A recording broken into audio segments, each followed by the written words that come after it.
న్యూటి విధులకు బీఆర్ఎస్ అధినేత కేసీఆర్ నిర్వహించిన ప్రెస్ మీట్ లో రాష్ట్ర ప్రయోజనాల గురించి మాట్లాడాలని మాజీ మంత్రి హరీష్ రావు చెప్పారు.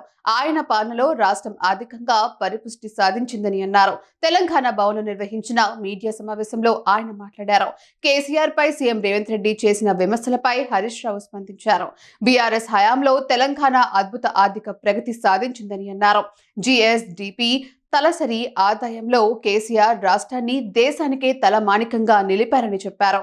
3 రెట్ల జీఎస్డీపీ తలసరి ఆదాయం పెరిగిందన్నారు. బీఆర్ఎస్ హయాంలో ఆర్థిక అరాచకత్వం జరిగిందని రేవంత్ ఆరోపించారని, రాజకీయాల కోసం రాష్ట్రం పరువు తీయొద్దని ఆయనను కోరుతున్నానని తెలిపారు. సొంత పార్టీ నేతలనే తొక్కుకుంటూ ఎదిగినట్లు రేవంత్ రెడ్డి స్వయంగా చెప్పారని హరీష్ రావు గుర్తు చేశారు.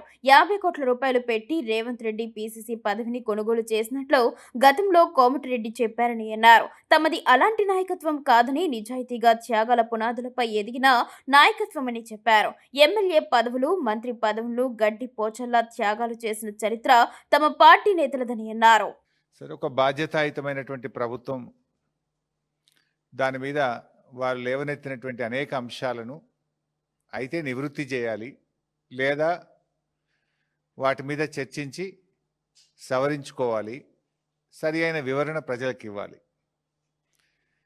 నిన్న రేవంత్ రెడ్డి గారు అంటే ఎంత మరుగుజ్జు మనస్తత్వం అంటే, కేసీఆర్ గారు 7ంటికి ప్రెస్ మీట్ అయితే ఆయన 9 గంటలకు రాత్రి 9:30కి ఇంట్లో చిచ్చాటు పెట్టడం అంటేనే ఆయన ఎంత సంకుచిత మనస్తత్వంతో, ఎంత మరుగుజ్జు మనస్తత్వంతో ఆయన గారు ముఖ్యమంత్రి పనిచేస్తుండో మనకు అర్థమవుతా ఉంది.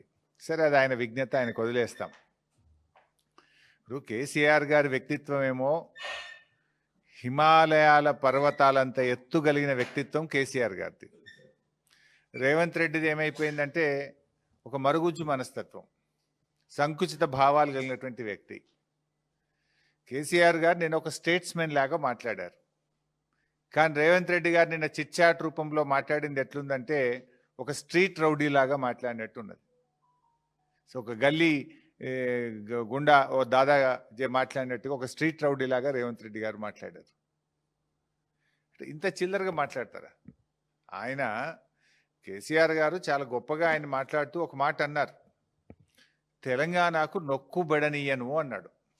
తెలంగాణకు నొక్కుబడనీయను అని కేసీఆర్ గారు అంటే ఈ ముఖ్యమంత్రికి, ఈ సాగునీటి మంత్రికి ఎందుకంత నొప్పి కలిగిందో నాకు అర్థమవుతలేదు. ఎందుకంటే తప్పు చేసింది కనుక మీకు నొప్పి కలిగింది, రాష్ట్రానికి మీరు అన్యాయం చేసింది కనుక, సురుకు దలిగింది కనుక, మీరు సమాధానం లేదు కనుక ఫ్రస్ట్రేషన్లో ఆ చిల్లర మాటలు మాట్లాడినారు.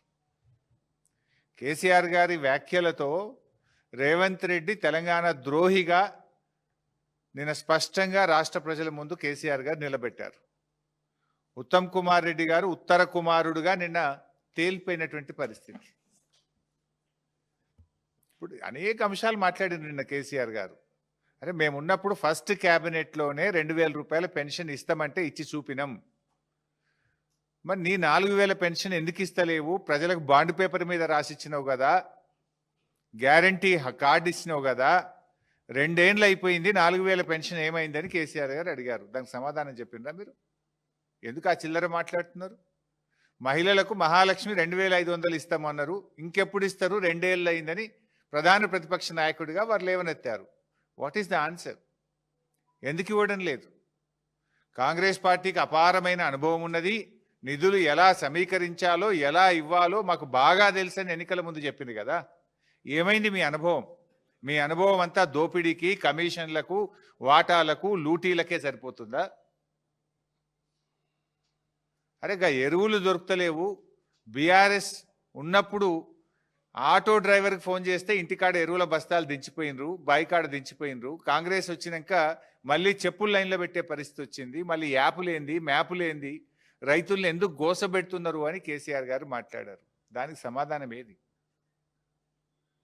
అరే, ఫార్మా సిటీ అనేటువంటిది ఎందుకు, దాని ఇంపార్టెన్స్ ఏందో కేసీఆర్ గారు చెప్పారు. నగరంలో ఉన్నటువంటి జీడిమెట్ల కానీ అనేక రసాయనిక పరిశ్రమలు ఉన్నాయి, వాటన్నిటిని అక్కడ తరలించడానికి 5 ఏళ్ళు కష్టపడి చేసినాం.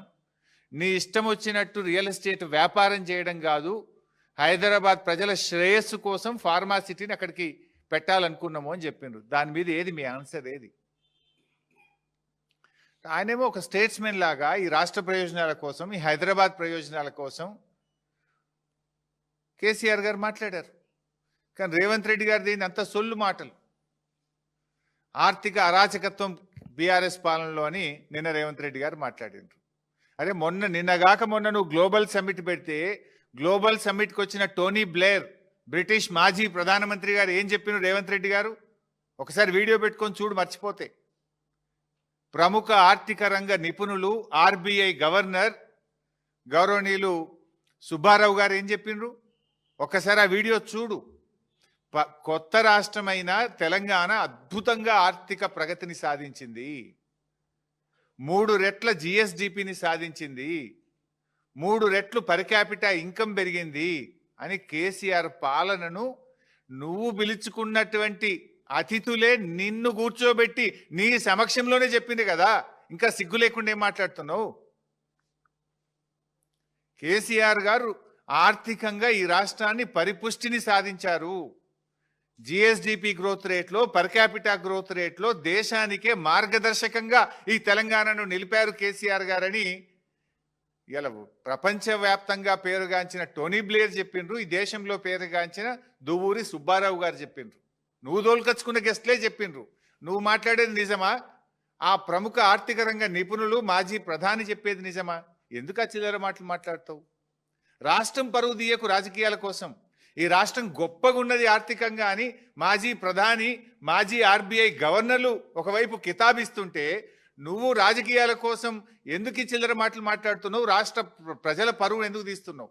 రాష్ట్రం యొక్క గౌరవాన్ని ఎందుకు దెబ్బతీస్తున్నావు? రాష్ట్ర ప్రగతిని ఎందుకు దెబ్బతీస్తున్నావు అని అడుగుతా ఉన్నా.